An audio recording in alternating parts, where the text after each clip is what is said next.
오늘은 점점 더 강해지는 길은 이라는 제목으로 하나님 말씀 증거하도록 하겠습니다. 오늘 1절이 단서인데 다윗은 점점 강해지고 사울의 집은 점점 약하여 가니라. 우리 교회도 그렇고 개인도 그렇고 국가도 그렇고 시간이 가면 갈수록 추세가 강해져야 된다고 생각을 합니다. 그럼 강해지기 위한 길이 무엇인가? 오늘 사무엘하 3장 전체에 나오는데 두 가지 개념이에요. 기다림이 있으면 강해지고 섬김이 있으면 강해진다는 것입니다. 반대로 얘기하면 못 기다리면 약해지고 자기 자신의 이익만을 추구하는 사람들, 섬김이 없는 사람들은 오히려 약해지게 된다는 것입니다.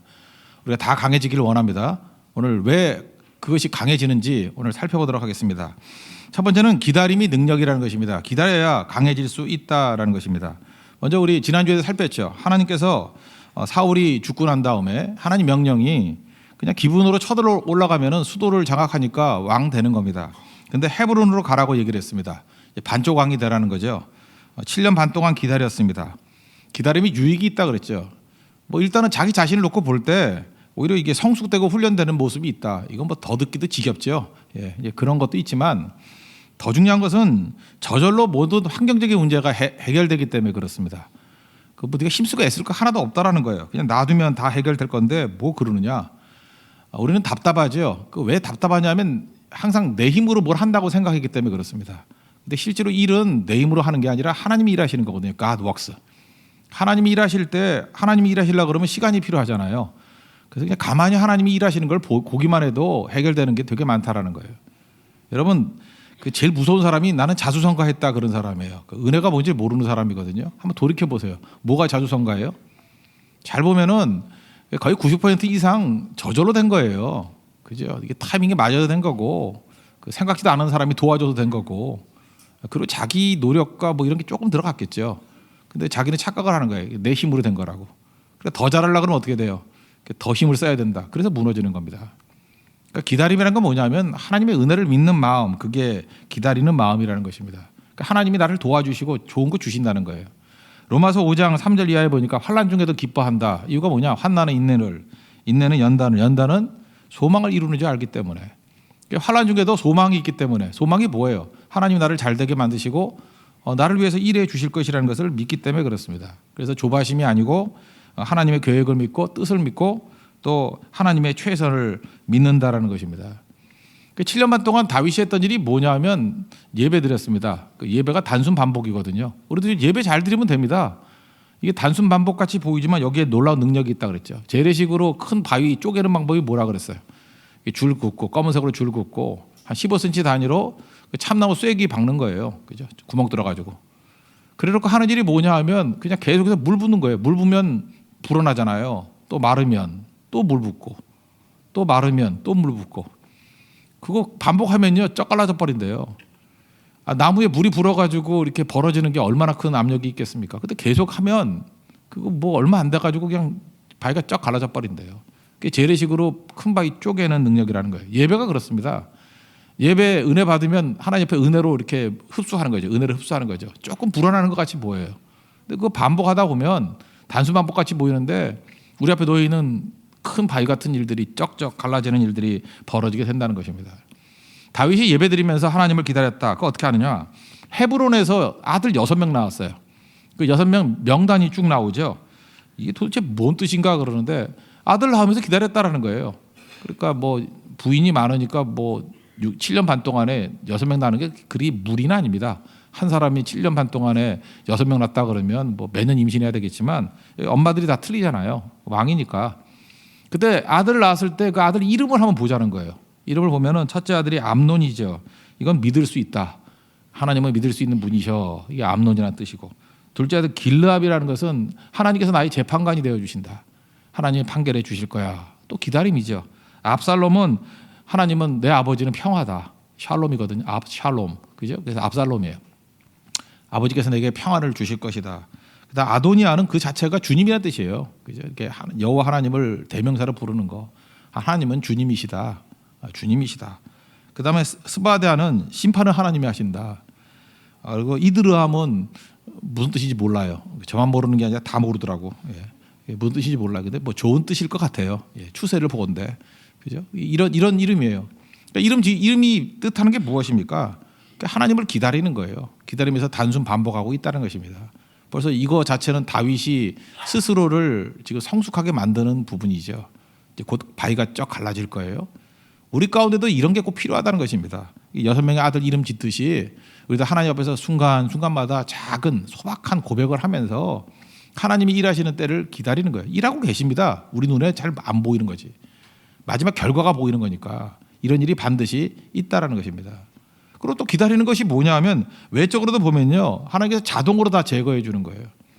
우리 제주 선교를 가려고 그러는데 지난주부터 엄청나게 눈이 왔대요. 그래서 거기 계신 그 분이 그러더라고요. 목사님이 지금 제주시가 스키장이 됐다고. 근데 뭐 우리가 가는 그 2월 20일부터 뭐 그때는 좀 이런 생각을 했어요. 딱 보니까 다음 주에 하루 12도까지 올라갈 때가 있더라고요. 다 녹지 안 녹겠어요? 그걸 만약에 눈을 치운다고 생각하면 얼마나 힘들겠습니까? 근데 하루만 따뜻하면 다 녹아버려요. 그죠? 우리 인생도 그렇다는 거예요. 눈 치우는 인생 되지 말라는 거예요. 삽질하는 인생 되지 말라는 거예요.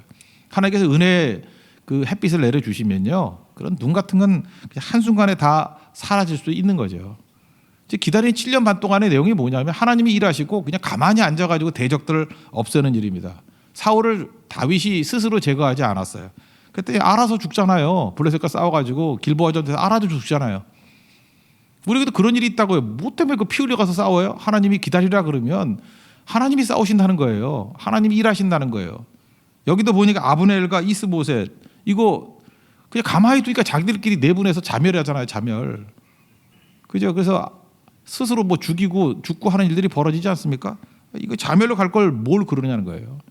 우리는 너무 대적을 완벽하게 생각할 때가 있고요. 대적을 너무 이렇게 강하게 생각할 때가 많아요. 제가 한번 물어볼게요. 교회에서 싸움이 있습니까? 없습니까? 있죠. 교회에서 싸우죠. 예수님 믿는 사람들도 싸우는데 그 뒤집어 놓고 생각해봐요. 예수 안 믿는 사람도 얼마나 싸울까? 그 생각 안 해봐요? 스님들, 목사님들 싸우는 거하고 스님들 싸우는 거하고 수준이 다르잖아. 모르세요? 내가 스님 싸우는 거 한번 봤거든요. 오, 엄청나. 식칼 들고 와, 식칼 들고. 그리고 뭐 보통 몸들이 아니에요. 뭐 어디서 단련을 했는지. 옆에 못 가겠더라고요. 일당백이더라고. 잘 보세요. 우리가 믿는 사람들이 싸운다. 그래서 우리만 약하다 그렇게 생각하지 마세요. 세상은 더 약해요. 아무것도 아니거든요. 그냥 놔두면 하나님이 가만히 기다리라 그러면 그 때 되면 다 무너지게 되어 있다라는 것입니다. 그리고 6절부터 11절까지 보니까 사울 집안이 어떻게 무너지는지를 한번 보세요. 여기 보니까 아브넬이 사실은 허수아비로 이스보셋 왕 세운 거 아닙니까? 예, 그러고 난 다음에 사울의 첩인 그 리스바라는 여자를 7절 보니까 취했어요. 그러니까 이스보셋이 속이 타는 거죠. 뭐 이런 놈이 다 있나. 그래서 내가 어찌하여 내 아버지의 첩과 통가나했느냐 이렇게 했더니 그때부터 열받아가지고요. 여기서 이스보셋이 화가 난 거죠. 이스보셋이 화났는데 그 얘기를 듣고 아브넬은 더 화가 났어요. 그래서 8절에 분해가지고 내가 유다의 개머리냐, 이게 무슨 욕인 것 같아요, 그죠? 개머리냐, 그러면서 내가 은혜를 베풀어서 너를 지켜줬는데 이거 교만함이죠. 건방진 소리 하고 있어. 자기가 지켰대, 그죠? 막 이런 소리 하잖아요.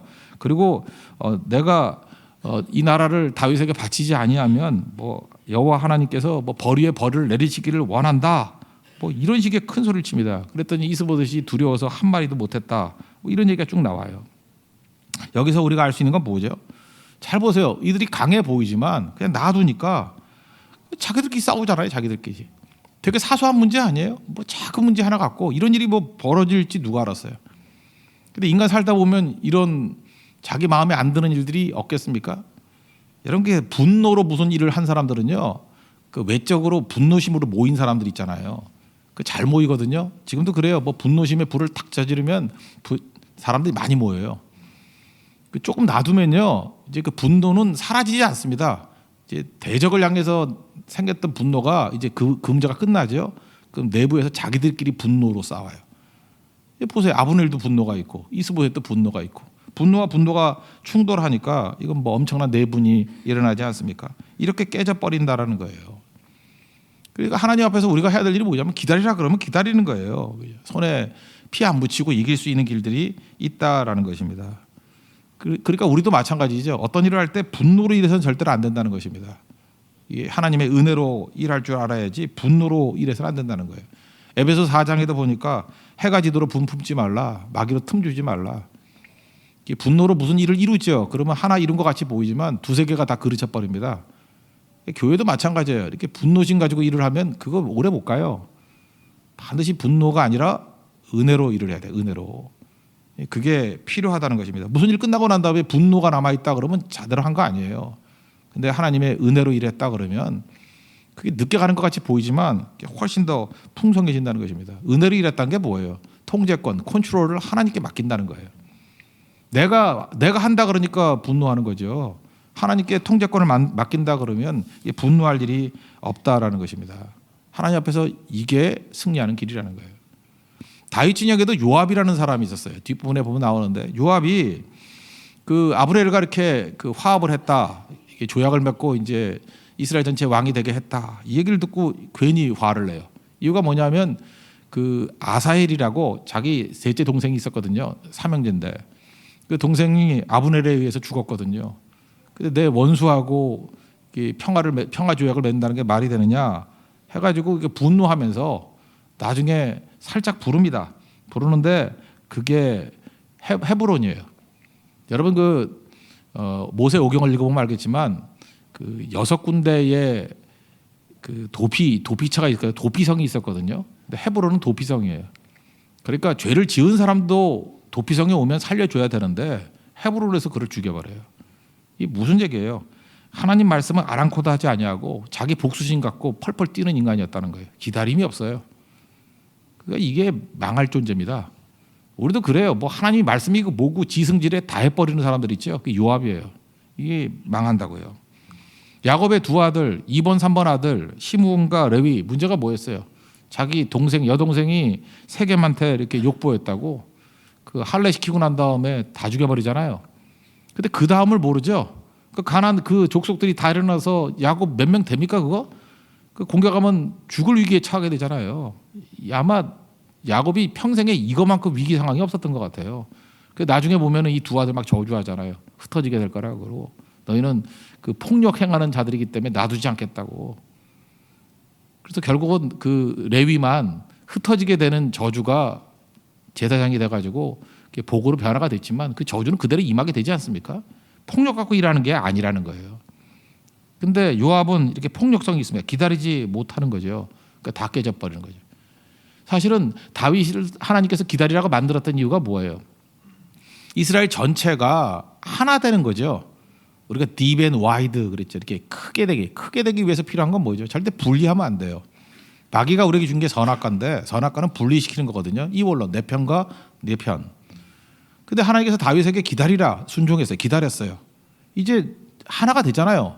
통일 이스라엘이 이루어질 마지막 찬스까지 왔다고요. 이거 누가 다 망쳤어요? 요압이 망칠 뻔했다고요.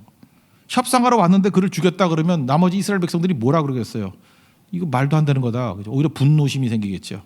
오히려 더한 일들이 벌어지겠죠. 이 아브넬을 죽인 한 사람 죽인 게 아니에요. 이게 이스라엘 전체 대표를 죽인 거죠. 그런데 이때 이 위기를 어떻게 넘기게 되느냐 하면 다윗이 진심으로 웁니다. 그죠? 엄청나게 조가 부르고 금식하고 울었다. 그래서 뒷부분 보니까 이런 얘기가 나와요. 그제서야 아브넬을 죽인 것이 다윗이 아니었음을 이스라엘 백성들이 알았다고. 그래서 비로소 하나가 됩니다. 그냥 위기 상황이었죠. 그러니까 이게 분노심 가지고 일하는 사람들은 특징이 뭐냐 하면 그 다음을 몰라요. 이게 머리가 깡통들이에요. 눈앞에 있는 것밖에 모른다고 그걸 왜 하게 만드시는지 그 다음이 뭔지 하나도 생각을 못해요. 그래서 일을 그르치는 겁니다. 여러분 우리 세교의 성도들은 하나님 앞에서 다 이렇게 기다리라 그러면 기다릴 줄 아는 진정한 능력이 있기를 기원합니다. 그죠? 그래야 내 자신도 성장이 있고요. 하나님께서 일하실 때 부작용이 없이 모든 일을 이루어낼 수 있다는 것입니다. 기다림이 그 순간에는 답답해 보이고 힘들어 보이지만 이게 진짜 능력이라는 거예요. 그래서 점점 시간이 가면 갈수록 강해질 수 있는 길은 기다림에 있다라는 거. 하나님 잘 기다려서 승리할 수 있는 하나님의 놀라운 믿음의 종 되기를 바랍니다. 또 한 가지는 섬김이거든요. 섬길 때 강해진다라는 것입니다. 그러니까 주신 것을 자기 자신을 위해서 다 써버리는 게 아니고 주신 것을 다른 사람을 위해서 쓰게 만드는 거. 그게 섬김이죠. 그때 더 강해지는 거죠. BMW, 블레싱, 축복받으면 뭐 하라고요? 미션, 섬기라는 거 아니에요. 그리고 마지막에는 먼저 믿은 자, 나중 믿은 자가 워십, 같이 예배드리라. 이게 출애굽기 19장의 하나님의 비전 아니에요. 그게 우리의 부르심의 목적이고. 그러니까 축복은 다 사명으로 연결돼야 된다는 것입니다. 다윗이 그랬죠. 뭐 받은 거 있을 때 사무엘상 23장 보니까 그 이스라엘 백성 위기 가운데 놓이니까 섬기잖아요. 도와주잖아요. 쓰러진 애굽 소년이 있었습니다. 도와주니까 그게 아말렉이 버린 자였죠. 그래서 아말렉 어디 있는지 찾아내게 되고, 도와주면 찾는다. 그거보다도 섬기는 모습이 있잖아요. 섬기잖아요. 그 낙오된 200명이 있을 때 차별 안 하고 섬겼죠. 그랬더니 이스라엘이 전체가 하나가 되고. 잘 보세요. 섬길 때 와이드해지잖아요. 넓어지잖아요. 이게 언제 그래요? 하나님을 믿고 의지할 때 힘 가지고 섬기는 쪽으로 가야 된다는 것입니다. 지금 그 이스보셋 같은 사람은 자기도 알았어요. 자기 왕감 아닌 거. 그러니까 사울이 1, 2, 3번은 데리고 나갔는데 이 네 번째 아들은 뭐가 병약했는가 봐요. 안 데리고 나갔어요. 근데 자기가 나는 왕자다 그러면서 기득권 지키려고 섬기는 데 쓰지 않고 기득권 지키려고 나가다 보니까 이게 무너지는 거고, 아브넬이야 말할 것도 없죠. 자기 이익을 위해서 허수아비 왕세운 거죠. 그러니까 힘을 이렇게 쓰면 안 된다는 거예요. 섬기는 데 쓸 줄을 알아야 된다는 것입니다. 하나님께서 우리에게 각자에게 주신 건강, 뭐 지위, 뭐 물질 또는 뭐 재주 이런 거 다 있습니다. 그거 가지고 나 위해서만 산다 그러면요, 그 사람은 점점 약해질 거예요. 절대 강해지지 않습니다. 근데 섬기는 데 사용하면 강해진다는 거예요. 아브넬 한번 보세요. 아브넬, 이 사람은 탁월한 사람인 것 같아요. 일단 능력이 있습니다. 원래 그 요압 집안 이 삼형제가 센 놈들이거든요. 그죠? 그 요압, 아비새, 아사헬 이 세 명의 형제가 되게 센 사람인데, 셋째가 그 아사헬이 쫓아갔어요. 뒤에서 추격을 했어요. 아브넬을 추격을 했다. 근데 아브넬이 야 오지 마라, 오지 마. 나 죽이고 싶은 마음 없어. 안 죽이려 그랬다고요. 근데 아사헬이 이게 철도 없이 이게 막내니까 아마 이게 뭐 열이 있었는가 봐요. 열혈적인 청년이었는가 봐요. 괜히 가가지고 이렇게 뒤로 왔는데 쫓기는 사람이 뒤로 찔러서 이긴다는 게 그게 보통 실력이 아니죠. 생각해보세요. 앞으로 찌르기도 힘든데 뒤로 가다가 이렇게 흙깃 보고 찔렀더니 죽었어요. 이게 보통 장수가 아니에요. 이게 웃자고 하는 얘기가 아니고요. 이게 무술로 볼 때 엄청난 실력을 갖고 있는 장군이었다. 이거 알 수 있습니다. 그리고 또 장군 그러면 이게 머리가 깡통이잖아요. 근데 이게 무식하지 않아요. 지략이 있어요. 그죠? 작전 잘 세우고. 그러니까 장군인데 그 허수아비 왕세계 세워가지고 이 정권을 창출해내는 걸 보면은 이게 보통 능력이 아니죠. 그 다음에 이스보셋에게 열받아가지고 이제 나라 전체를 이제 다윗에게 갖다 바치는 거 아니에요? 협상을 할 때 그 유다의 각 지파의 장로들을 모아놓고 설득을 해요. 근데 그 설득이 먹혀요. 힘으로 한 거 아니에요. 설득에는 설득이 먹힌다고 뒷부분에 나오거든요. 이런 걸 보면 정치력이 되게 뛰어나다고. 그러니까 이 아브넬이라는 사람은요 다 갖췄어요. 그 군사로서 군인으로서의 그 실력도 갖추고 있고요, 지략도 있고 머리도 있고 그리고 정치력도 있고 설득력도 있고 다 갖췄어요. 문제는 뭐예요? 그 탁월한 능력 가지고 자기 위에 살았어요. 권력 탐하고 욕심 부리고 섬기는 게 없어요. 그러니까 망하죠. 그러니까 약해지는 거죠. 지금도 마찬가지입니다. 여러분들 뭐 아들 잘났죠, 딸 잘났고 뭐 스스로도 훌륭하다고 생각하지 않습니까? 뭐 나는 다 갖췄어. 실력도 명문대 나오고 돈도 많고 힘도 있고. 근데 그것이 자기 자신을 위해서만 쓰면요, 시간이 가면 갈수록 이상하게 약해져요. 아무것도 아닌 존재가 돼버려요. 근데 약한 존재같이 보이지만 다윗과 같이 섬기면 그때도 이상하게 점점 강해져요. 강해진다는 게 뭐예요? 깊어지고 넓어져요. 그리고 그 사람을 통해서 마지막 하나님께서 일하게 된다라는 것입니다. 하나님 앞에 이 모습이 있기를 바랍니다.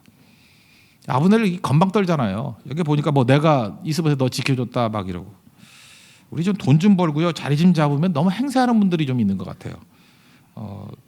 특별히 그 뭐 결혼을 앞두고 막 이럴 때 보면은 이게 듣기가 민망해요. 제가 알거든요. 이분 뭐 별거 아니었던 분인데 하나님의 은혜 가운데 이렇게 서게 되는데 그 상대 집안을 너무 막대하는 것 같아요. 뭐 집안이 뭐 안 좋다느니 뭐 더 설명 안 해도 하겠죠. 이게 마음에 아픈 얘기들을 막 하더라고요. 그죠? 뭐 격이 안 맞는다느니 뭐 그 정도 말도 안 하겠는데 더 심한 얘기도 막 하더라고요. 그때 이게 목사가 듣기도 이렇게 민망한데 하나님 듣기에 이게 얼마나 민망할까. 은혜가 뭔지 뭐가 자기가 이렇게 대단한 존재였어요. 그게 아브넬 같은 모습이거든요. 하나님이 주신 거다 감사와 찬송이 있어야 되는데 그게 아닌 거죠. 하나님께서 우리를 하나 되게 만드는 방법이 여러분 세상의 방법과 다릅니다. 세상은 힘을 가지고 이렇게 정복하면 하나가 된다고 생각하죠. 그건 마음이 하나가 안 돼요, 절대로. 여러분 힘 가지고 해가지고 마음이 하나가 될 것 같습니까? 마음을 얻는 게 제일 중요한 건데 한번 예를 한번 들어볼게요. 이 십자가의 원리라는 게 모든 거에 다 포함되어 있는 건데 토끼하고 풀이 있습니다. 그럼 뭘 먼저 만들었어요? 창조 순서를 보세요. 풀을 먼저 만들었어요. 그리고 나중에 토끼를 만들었어요. 왜 먼저 만들었죠? 모든 먼저 만든 거는요 목적이 있어요. 잡아먹히기 위해서, 죽기 위해서. 풀 만들고 토끼에게 먹혀요. 그래서 그 안에 들어가요. 먹히면 그 안에 들어가잖아요. 그래서 하나가 되는 거예요. 좀 말을 어폐가 있지만 부모가 자식을 낳아요. 부모가 먼저 있었죠. 부모가 자식을 낳아요. 자식들이 평생 하는 일이 뭐예요? 부모 잡아먹는 일이에요. 그죠? 근데 요즘에 부모들도 안 먹히겠다고 내가 더 주나 봐. 이러니까 집안이 깨지는 거예요. 부모가 하는 일은 자식들에게 잡아먹히는 거예요. 그러면 그 집안은 하나 돼요. 진짜요. 하나 된다고요. 그러니까 먼저 하나님께서 우리에게 은혜 주신 이유는 뭐냐면 이게 싸워서 이기는 게 아니고요. 먹히는 거예요.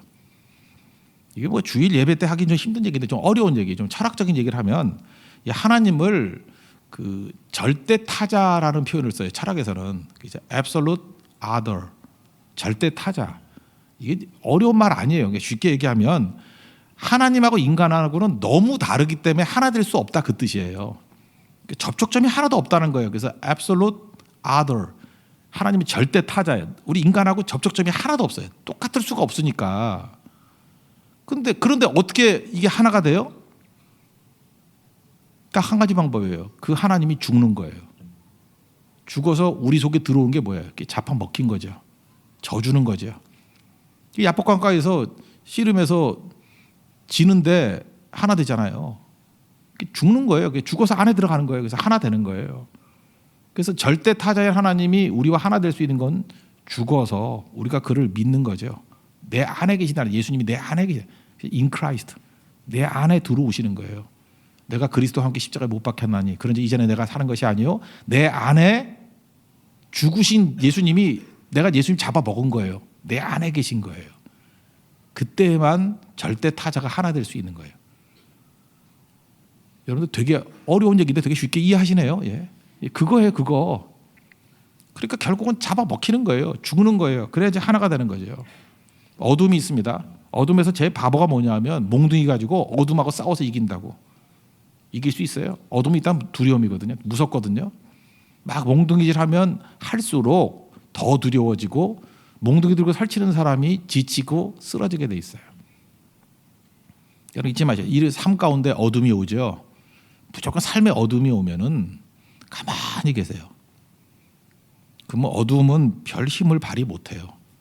그리고 가만히 있으면요 보여요. 어둠 속에서 보인다고. 그럼 어둠 세력을 이길 수 있어요. 어둠은 몽둥이 갖고 싸우는 게 아니에요. 그냥 가만히 있으면 어둠이 무기력해져요. 그래서 이길 수 있다는 것입니다. 여러분 두려움을 이길 수 있는 길이 뭐라고 생각합니까? 두려움을 이길 수 있는 것은요 하나됨이에요. 우리가 아무리 두려워도요 나하고 하나됨이 있는, 누가 나하고 하나됨이 있다라고 생각하면 그때부터 두려움은 사라지게 돼 있는 거예요. 그래서 어려움 당할 때 이 동역자가 필요한 겁니다. 두려울 때 누가 나와 함께 해준다. 물론 하나님이 함께 해준다 그러면 두려움은 다 이기는 거겠죠. 비록 사람이라 할지라도 함께하는 사람이 있다 그러면 두려움을 이길 수 있는 겁니다. 그게 하나됨이에요. 그러니까 성경의 모든 얘기들은 지금 하나 될 수 있는 일이 무엇인가? 섬긴다는 건 뭐냐면요, 내가 잡아먹히는 거예요. 지는 거잖아요. 그때 하나 되는 거예요. 다윗이 막 운 거, 이게 섬김 아니에요. 자기가 약자가 된 거 아니에요. 왕이 막 울잖아요. 그래서 이스라엘 백성들의 그 의견에 잡아먹힌 거 아니에요. 그래서 하나가 되는 거예요. 이게 점점 더 강해지는 길이라는 것입니다. 이야기 하나 해드릴게요. 2003년에 우리나라에도 개봉이 됐었는데 시비스킷이라는, 시비스킷 이야기, 이게 경주마 이야기거든요. 경주마 이야기인데 1938년도 미국의 대공황 때에 있었던 실화를 바탕으로 한 거예요. 이게 비리비리한 말이에요. 근데 메이저 대회에서 9번이나 우승했어요. 이거는 뭐 엄청난 겁니다. 경마 돈 갖다 걸고 엄청 하잖아요. 근데 거기서 9번이나 우승했다 그러면 대단한 거예요. 근데 이 말이 쓰러져 가지고 잘 뛰지 못하니까 안락사 하자 뭐 그런 얘기예요. 그냥 안락사에서 죽이자. 그랬더니 그 말을 몰던 기수가 아니다 불쌍해 가지고 이제 다시 일어나는 얘기거든요. 그 기수 이름이 폴라드예요. 폴라드인데 이 기수도 이게 루저예요. 여기 4명의 루저가 나와요. 기수도 루저예요. 이거 뭐냐면 너무 가난하니까 이 권투에 나가가지고 맞아주는 역할을 했어요. 돈 받고 맞아주는 거예요. 얼마나 힘들겠어요. 돈 받고 맞으면서. 그래서 미국의 1930년대는 너무너무 힘든 때였습니다. 돈 받고 맞았어요. 그래서 그 왼쪽 눈이 실명했어요. 한쪽밖에 안 보여요. 제가 옛날에 그 같이 일했던 그 간사하던 형제 하나가 그랬어요. 이유는 뭔지 모르지만 이게 한쪽 눈이 약해요. 저는 그걸 모르고 저거 탁구를 많이 쳤거든요. 근데 어쩐 그쪽 사이드로만 주면 잘 못 받더라고. 그래서 얘는 약점이 적어야. 그래서 계속 그렇게 해서 비열하게 난 모르고. 근데 알고 봤더니 자기가 한쪽 눈이 실명된 거라고. 한쪽밖에 안 보인다고. 근데 그 친구가 저를 한 10년 넘게 운전하고 다녔거든요. 내가 그러고 아찔하더라고. 한쪽 눈으로 운전한 거야? 하여튼 그랬던 경험이 있는데 하여튼 그런 게 있어요. 그러니까 한쪽 눈이 실명난 거예요. 그러니까 그쪽이 한쪽이 완전히 안 보이는 거예요. 근데 이제 말을 몰다 보니까 옆에 막 붙어서 오잖아요. 오는데 한쪽이 안 보이니까 이렇게 치고 들어오는 걸 모르고 쓰러진 거예요. 넘어진 거예요. 말하고 같이. 그래서 기수도 다치고 말도 다치고. 그래서 안락사 시킬라 그러는데 이제 죽일 수 없다고 서로 정이 있는 거죠. 둘 다 이제 폐인된 거예요. 그래서 이제 시골에 가가지고 이제 뭐 둘이 그냥 우정으로 살자. 그런데 거기에 또 마필 관리사 톰 스미스라는 자가 나오는데 이 사람도 또 재밌는 사람이에요. 인디언 피를 이어받은 사람인데 이 사람이 이래요. 말을 채찍질하면 안 된다는 거예요. 참 이게 철학적인 얘기를 해요. 말이 자기 자신이 말이라는 것을 알게 하라. 뭔 소리인지 모르겠어요, 그죠? I am who I am이에요. 말이 내가 말이라는 것을 알게 하라. 그러면 잘 뛴다는 거예요. 하여튼 무슨 알듯 모르듯한 소리를 하는 거예요, 그죠? 그 말을 잠깐만 채찍질한다고 잘 뛰는 게 아니라 내가 말이네 이걸 깨닫는 순간에 열심히 뛴다는 거예요. 말이 말임을 알게 하라. 이 사람도 루저예요. 그리고 또 여기에 그 주인도 파산 직전에 그 주인이고 그러니까 4명의 루저들이 모인 거예요. 그죠? 기수, 말, 관리사, 그 다음에 그 주인 다 루저들 넷이 모여서 이제 우승하는 얘기가 나오거든요. 근데 시골에 가가지고 이제 뭐 산책하고 있는데 이 말이 이 시 비스켓이 이게 움직이기 시작하는 거예요. 꿈틀꿈틀. 그 잘한다 하는데 어느 순간에 뭐가 후두둑하고 짐승이 지나가는데 말이 놀라가지고 뛰기 시작하는 거예요. 잘 뛰거든요. 그래서 다시 대회에 나가요. 산타 애니타라는 엄청나게 큰 대회인 것 같아요. 거기 나갈 때 딴 그 이전에 그 다른 기수로 바꿨거든요. 다쳤으니까. 근데 그 기수는 이 시비스켓 막 때리기만 해요. 그러니까 잘 못 나가죠. 그래서 기술 바꾸는 거예요. 이 부상 입은 사람으로 바꿨는데 처음에 그 영화도 있거든요. 영화 보면은 한참 떨어져요. 이유가 뭐냐? 이 시비스켓이 지금 두려워하고 있거든요. 그래서 기수는 아는 거예요. 그냥 우리 우승 못해도 괜찮아. 뒤로 빠져도 돼. 뒤로 쭉 빠져버려요. 그러니까 이제 두려움이 사라지죠. 그리고 기수하고 이 시비스켓하고 일심동체가 돼요. 우승 안 해도 괜찮아. 뭐 사랑한다는 거죠. 섬겨주는 거죠. 말을 섬겨주는 거죠. 그때 진짜 이 조련사 말대로 이 시비스켓이 자기가 말임을 깨닫기 시작해. 내가 말이네 하면서 뒤에서부터 그 역전하기 시작하는데요. 대개 이런 경주마들 보면은 뭐 몇 미리 몇 센치 차이로 들어오는 경우가 되게 많답니다. 그런데 여기 보니까 마신이라는 게 말 길이, 말 4마리 차이로 우승을 해버려요. 이건 뭐 압도적인 우승이라는 뜻이에요. 그 차이를 마신이라고 그러거든요. 말의 신체 4마리 말 신체 4마신 차이로 승리를 해버려요. 감동이거든요. 여러분이 설날에 시비스켓 이거 한번 보십시오. 이게 대단한 거죠. 이 영화가 우리에게 보여주는 것도 전부 다 복음이라고 생각해요. 모든 사람들이 약자인데 채찍질로 군림하려고 그러지 않고 섬기려 그럴 때 이상하게 하나가 되는 거예요. 섬기려 그럴 때 그냥 하나가 돼버리는 거예요. 말하고도 하나가 되고 조련사하고도 하나가 되고 주인과도 하나가 되고 분명히 루저인데 마지막엔 이 사람들이 위너가 돼요. 지금 강함 얘기하는 거예요. 어디서 진정한 강함이 나오는지 아십니까? 시비스켓을 보라는 거예요. 성김에서 강함이 나와요. 거기서 모든 힘이 나와요. 심지어 말조차도 자기가 말임을 깨닫게 되는 능력이 나타나기 시작한다는 것입니다. 이게 힘입니다. 우리 사무엘하 3장이 보여주는 힘이 무엇인지를 우리에게 말하고 있습니다. 우리 교회도 그렇고 성도도 그렇고 강해지는 하나님의 은혜 역사가 있기를 기원합니다. 잘 기다리십시오. 하나님이 일하시고 내가 변화됩니다. 그리고 섬기십시오. 이렇게 잡아먹혀 하나 되는 거예요. 다윗이 하나 되게 만들었던 힘이 이 섬김에 있었어요. 근데 우리 상식하고 너무 반대죠. 이 바보나 이렇게 하는 것 같이 보이죠. 그래서 여러분들이 약해지고 바보 되는 거예요. 우리 말씀 듣고 우리 말씀의 원리대로 나아가는 교회, 말씀의 원리대로 진짜 강해지는 하나님의 백성들의 축복이 임하기를 기원합니다. 모두 자리에서 일어나겠습니다. 생수의 강이 내게서 흐르네. 우리 찬양하겠습니다. 율동 하나 찬양하고 우리 기도하도록 하겠습니다. 생수의 강이 내 안에서 예수님이 들어오시니까 생수의 강이 흘러넘치게 돼 있습니다.